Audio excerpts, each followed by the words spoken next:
vint le moment où il ne fut plus possible de revenir à la normale, car il devint clair que la normale est ce qui avait généré le problème que l'on essayait de surmonter.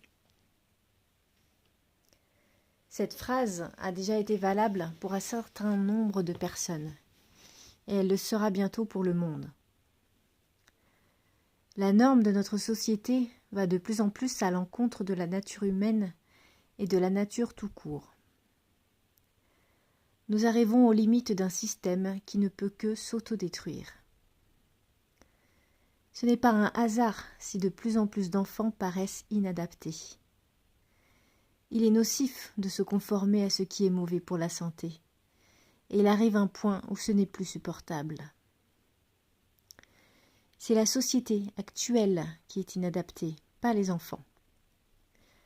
L'humain, par nature, n'est pas fait pour rester assis ni enfermé toute la journée, ou encore manger de la nourriture industrielle, etc.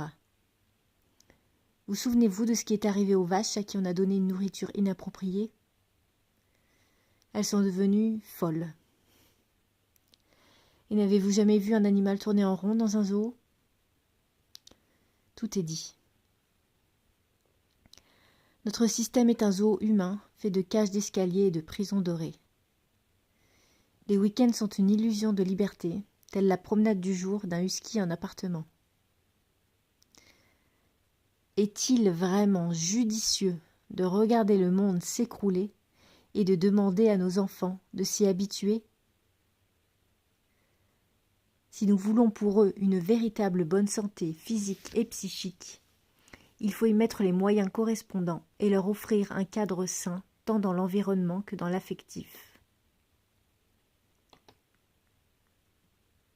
Non, ce n'est pas marcher au pas qui remettra les choses dans l'ordre. Car avant l'ordre établi, il y a l'ordre naturel contre lequel on ne pourra pas lutter encore longtemps.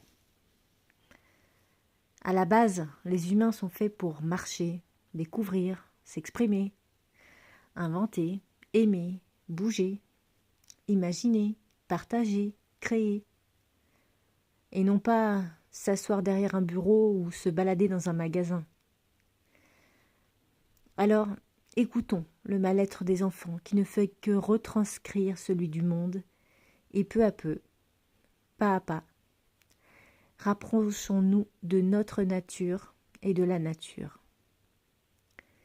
Laissons les enfants nous guider vers une reliance intérieure et extérieure de la vie.